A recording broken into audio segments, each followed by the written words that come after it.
अस्सलाम वालेकुम स्टूडेंट। उम्मीद है कि आप लोग खैरियत से होंगे। I am Salman Ehsan, welcome to my YouTube channel perfect solution.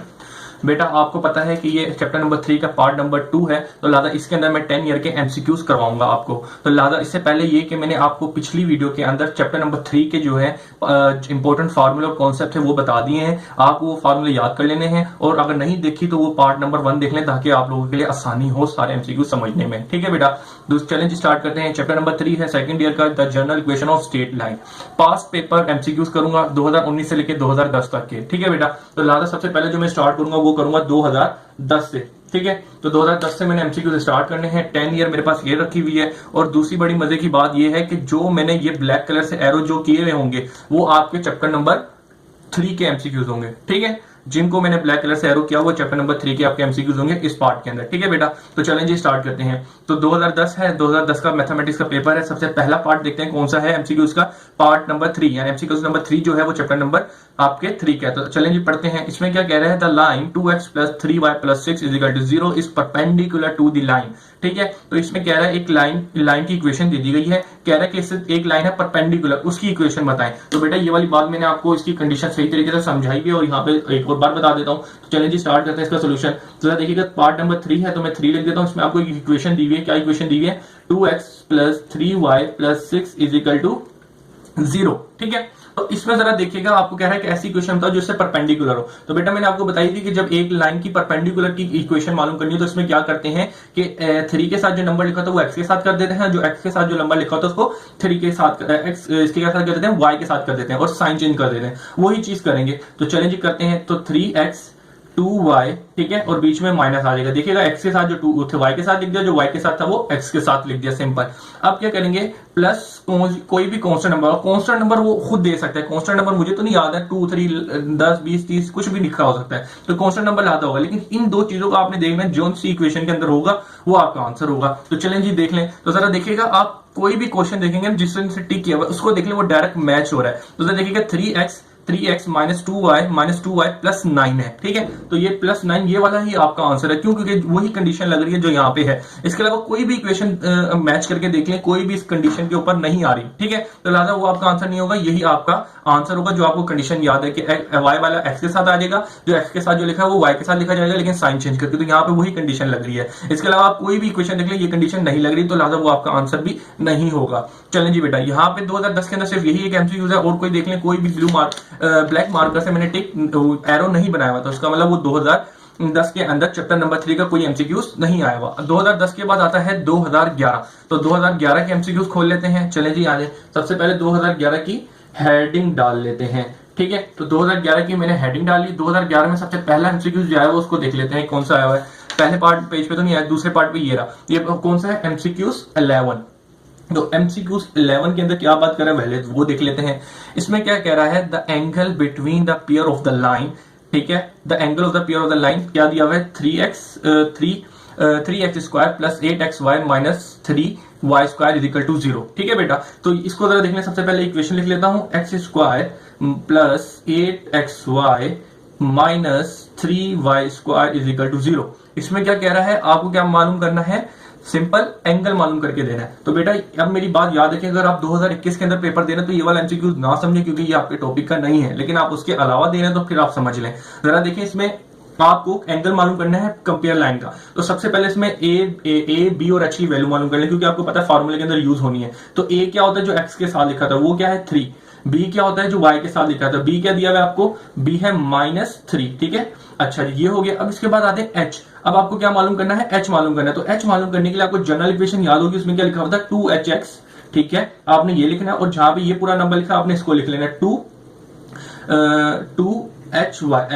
ठीक है, यानी कि 48xy लिखा था, आपने वो नंबर लिख लिया, और जो जनरल इक्वेशन के अंदर ये जो टर्म लिखी थी बीच में आपने वो लिख ली। अब यहां से अब h की वैल्यू निकालें। सबसे पहले y से y कट गया, x से x कट गया। ठीक है, अब ये 2 मल्टीप्लाई और इधर आके डिवाइड होगा, तो ये 2 1 2 और 2 4 8, यहाँ पे 4 बच जाएगा। इस तरीके से h की जो वैल्यू आएगी वो आपके पास आ जाएगी 4। ठीक है बेटा, लेकिन यहाँ पे आपको याद होना चाहिए फार्मूला जो हमें याद था कि क्या होता है, टेंजेंट मालूम करना हो, tangent theta is equal to 2h square minus A B upon A plus B. ठीक है, इस फॉर्मूले के अंदर ये वैल्यू पुट करेंगे, यहाँ से थीटा निकाल लेंगे, टेंजेंट का इन्वर्स करके। चले जी आई निकाल लेते हैं। 2 इज इक्वल टू एच की जगह क्या आ जाएगा 4 का स्क्वायर माइनस ए कितना है आपके पास, ए आपके पास है 3 और बी कितना है आपके पास -3। ठीक है बेटा, आपने वो पुट कर दिया, divided by A plus B. ठीक है बेटा, तो जरा देखिए ए कितना है आपके पास 3 है और बी कितना है माइनस, तो ये प्लस माइनस माइनस हो जाएगा आपके पास। सही है बेटा। अब जरा अगले स्टेप में देखेंगे क्या करेंगे आप, 2 ही रहेगा, 2 ही रहेगा और 4 का स्क्वायर करेंगे 16 आ जाएगा और माइनस 3 3 9 हो जाएगा और ये प्लस का हो जाएगा, तो ये 9 अपॉन ये प्लस का कट गया और ये माइनस को नीचे 0 आ गया। अब आपको एक बात यहाँ पे पता होनी चाहिए क्या, कि टेंजेंट थीटा, अब किसी भी ऊपर नंबर जो मर्जी लिखा हो, डोमिनेटर के अंदर 0 आ जाए तो ये 1/0 किसके बराबर होता है, यानी कि अपॉन में 0 आ जाए वो किसके बराबर हो जाता है, इन्फिनिटी के बराबर हो जाता है। ठीक है बेटा, तो टेंजेंट इन्फिनिटी कब होता है, जब आप 90 एंगल डालते हैं। क्या डालते हैं आप कभी भी देख के देखे रखिएगा, टेंजेंट 90 डालें यहाँ पे, इज इक्वल टू इन्फिनिटी आ जाएगा। ठीक है बेटा, तो इसका मतलब अब टेंजेंट 90 होगा तो इन्फिनिटी आंसर आ रहा है। अगर आप टेंजेंट जाके इधर इनवर्स लेंगे तो आप नहीं निकाल सकते। ठीक है, क्यों, क्योंकि आपके पास इन्फिनिटी ऑप्शन नहीं दिया होता कैलकुलेटर के अंदर। तो ये बात आपको याद होनी चाहिए कि टेंजेंट इन्फिनिटी कब आता है, जब एंगल 90 हो। तो इस तरीके से आपको याद करना होगा, क्योंकि ये आप कैलकुलेटर में नहीं निकाल सकते। सही है बेटा, तो आप जरा देखिए, अगर 90 टेंजेंट 90 भी लेके देखेंगे तो मैथ एरर देगा। मैथ एरर का मतलब होगा इन्फिनिटी। इन्फिनिटी क्या होती है, एक ऐसी चीज जिसका कोई एंड नहीं होता, तो लिहाजा आप इन्फिनिटी आ जाएगा। तो आपने सिंपल 90 एंगल को टिक कर देना है। तो जरा देखें, इन्होंने 90 एंगल को ही टिक किया हुआ है। ठीक है बेटा, चलें जी अब आगे चलते हैं। अब अगला पार्ट कोई देखिएगा 2011 के अंदर नहीं आया हुआ, सिर्फ एक ही एमसीक्यूज आपका आया हुआ है चैप्टर नंबर 3 से। ठीक है बेटा, चलें जी अब 2011 के बाद क्या आता है 2012। ठीक है, तो 2012 के लिए पेज नया ले लेते हैं हम लोग। ठीक है बेटा, चलें आए 2012। तो कि सबसे पहले ये काट देते हैं, 2012 लिख दिया। 2012 के अंदर सबसे पहला एमसीक्यूज कौन सा है वो पढ़ लेते हैं। सबसे पहला जो एमसीक्यूज आया हुआ है पार्ट नंबर ये आया हुआ है 12। ठीक है, ये पार्ट नंबर हमारा 12 है। इसमें क्या कह रहा है, the line 4x plus 5y plus 2 is equal to 0 is perpendicular to the line. अब इसमें बेसिकली आपको क्या करना है कि आपको ये इक्वेशन दी हुई है, क्या दी हुई है 4x plus 5y plus 2 is equal to 0। इसमें ऐसी इक्वेशन दी, अब इसकी ऐसी ये एक लाइन की इक्वेशन है बेसिकली। अब ऐसी लाइन की इक्वेशन था जो इससे परपेंडिकुलर हो, तो आपको ये पिछला काम हमने लोगों ने किया हुआ है। क्या करते हैं, जो y के साथ लिखा था उसको x के साथ लिख देते हैं, जो x के साथ लिखा होता है उसको y के साथ लिखते हैं, और लेकिन बीच में माइनस आ जाता है। ठीक है बेटा, और यहाँ पे प्लस C2 होता है, यानी कि कांस्टेंट नंबर तो चेंज होता ही होता है। तो पहले ये दो चीजें देखिएगा, आपके पास खुद ब खुद मैच कर होंगी। तो 5x minus 4y, 5x minus 4y, ठीक है, प्लस सी यकीनन कोई, अगर यहाँ पे 2 लिखा तो यहाँ पे 2 3 9 7 8 कुछ भी हो सकता है, वो तो मुझे नहीं पता, लेकिन मैं शुरू के नंबर जरूर देखूंगा। तो शुरू के नंबर देखिए यही मैच हो रहे हैं, तो आपने इसको सिंपल टिक कर देना है। आप देखिएगा अगर 3 पार्ट दिए, तीनों पार्ट को मैच करके देखिएगा नहीं बन रहे होंगे, तो लिहाजा आपकी जो इक्वेशन बनेगी, क्योंकि आपको यहाँ पे 3 दिया है, तो आपकी परपेंडिकुलर जो इक्वेशन होगी वो ये बनेगी। सिंपल आपने इस आंसर को टिक कर देना है। ठीक है बेटा, चलें जी ये हो गया। अब अगला एमसीक्यू देखते हैं। अगला एमसीक्यू जो है पार्ट नंबर 19 चैप्टर नंबर 3 का, तो जरा उसको देखते हैं। पार्ट नंबर 19 के अंदर क्या कह रहा है, पार्ट नंबर 19 में कह रहा है two line represented by ax square plus 2hxy plus b are the perpendicular to each other. ठीक है बेटा, तो ये वाली बात आपको मैं बता दूं कि क्या है, ax square plus 2hxy plus b y square is equal to 0। ये क्या है, कॉम्बिनेशन फॉर्म है दो लाइन की। अगर दो लाइनें क्या होती हैं, एक दूसरे से परपेंडिकुलर होती हैं, यानी कि 90 का एंगल बना रही होती हैं, तो ये कंडीशन कौन सी लगती है, यहाँ पे चेक करने के लिए हम क्या करते हैं, a प्लस बी को करते हैं, तो ये इज इक्वल टू 0 आ जाएगा सिंपल। तो ये वाली एक कंडीशन है जो मैंने आपको बताई थी, इस फार्मूले को आपको याद भी होना चाहिए, तो सिंपल आपने इसको टिक कर देना है। तो जरा देखिएगा इसी ने इसको सही किया हुआ है। ठीक है बेटा, ये एक राइट आंसर है। अब अगला चलते हैं पार्ट नंबर 20। तो पार्ट नंबर 20 पे पहले लिख लेते हैं, पार्ट एमसीक्यूज नंबर 20 के अंदर मुझे क्या कह रहा है। एमसीक्यूज नंबर 20 में कह रहा है टू लाइन्स, सॉरी ये वाला है, वो मैंने 90 पढ़ा था। इसमें पढ़ते हैं क्या कह रहा है, the area of a triangle ABC when ABC are the collinear. बेटा ये एक कंडीशन है जो मैंने आपको बताई थी कि जब एक ट्राइंगल के 3 पॉइंट किसी भी एक्सिस के ऊपर लाइन कर रहे हो, एक्स एक्सिस पे, वाई एक्सिस पे, जेड एक्सिस पे, तो हम क्या कहते हैं, ये कोलिनियर है। तो कोलिनियर जब हम बोलेंगे एक एंगल क्या है, एक ट्राइंगल कोलिनियर है, तो उसका एरिया ऑफ ट्राइंगल क्या हो जाता है, एरिया ऑफ ट्राइंगल 0 हो जाता है। ठीक है बेटा, तो लिहाजा 0 आपका आंसर होगा, तो इसलिए आपने 0 को टिक कर देना है। यहाँ पे 2012 के भी एमसीक्यूज हमारे कंप्लीट होते हैं। 2012 के बाद आता है 2013। तो 2013 के एमसीक्यूज स्टार्ट करते हैं। तो सबसे पहले 2013 की हेडिंग डाल लेते हैं। 2013 में सबसे पहला एमसीक्यू जो आया वो देख लेते हैं, पार्ट नंबर 11 आया। तो पार्ट नंबर 11 में क्या कह रहा है पहले वो देख लेते हैं।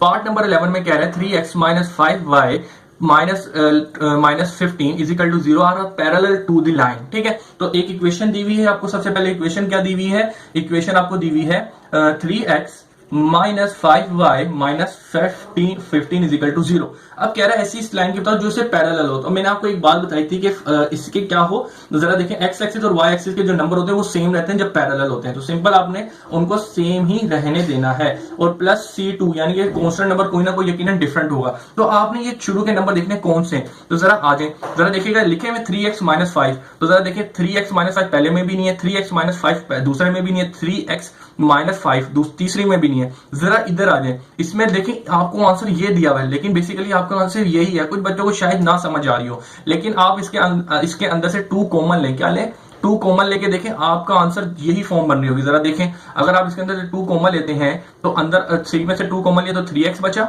और अगर 10 में से आपने कॉमन लिया तो 5y बचा। ठीक है बेटा, और इसमें से कॉमन लेंगे तो 15/2 आ जाएगा कॉमन लेना। लेकिन C तो हमेशा चेंज होता है, उसका तो कोई मसला नहीं है, लेकिन शुरू के 2 नंबर देखेंगे वही आगे। अगर हमने इसे 2 कॉमन लिया 3x माइनस 5y, तो 3x माइनस 5y, इसका मतलब ये है आपका आंसर होगा। बस इसने 2 से मल्टीप्लाई किया, आपने 2 कॉमन लिया तो ये आपके दिमाग में खुद ही क्लिक कर गई, हाँ भाई यही आंसर है। और जो कॉमन है वो 15/2 आएगा। आपने बस 2 कॉमन लिया तो आपका जो राइट आंसर होगा वो यही होगा। आपको मैंने बता दिया, बस 2 कॉमन लेना, आपका आंसर यही है। ठीक है, बस घुमाने के लिए, बच्चों को तंग करने के लिए उन्होंने 2 को मल्टीप्लाई कर दिया तो वो इक्वेशन बन गई। बस आपको 2 कॉमन लेना, आपका आंसर आपके सामने होगा।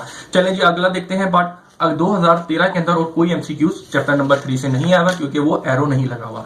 चलें जी आगे चलते हैं। 2013 के बाद क्या आता है? 2014। तो 2014 पे आ जाए।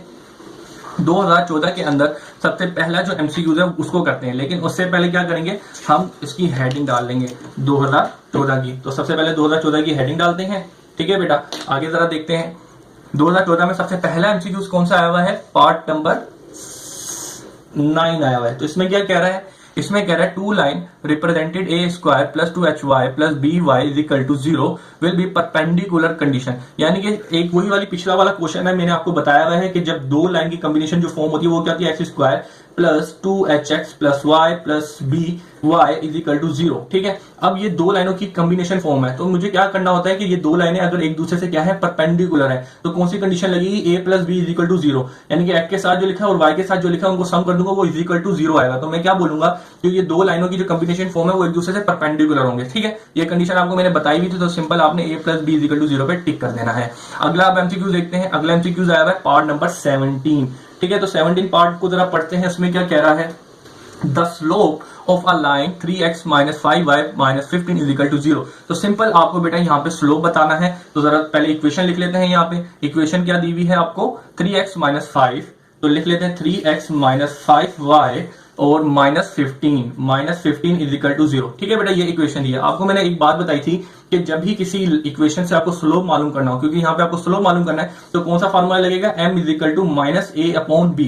तो आपने बस यहाँ पे वैल्यू पुट करनी है। तो x के साथ क्या लिखा था? a, और y के साथ हमेशा b लिखा होता है, सिंपल। तो यहाँ पे वैल्यू पुट करते हैं, तो a की वैल्यू क्या निकली? जो x के साथ लिखा हुआ है 3, सिंपल।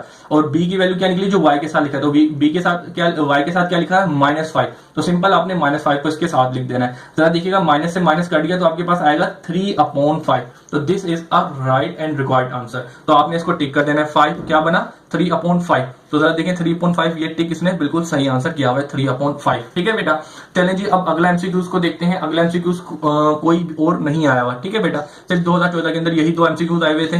तो यहाँ तक काफी है, इंशाल्लाह आगे एमसीक्यूज अगली वीडियो के अंदर करते हैं। ठीक है, ताकि इतने लंबे ना हो जाए और आप बोर भी ना हो जाए। ठीक है बेटा, अल्लाह हाफिज।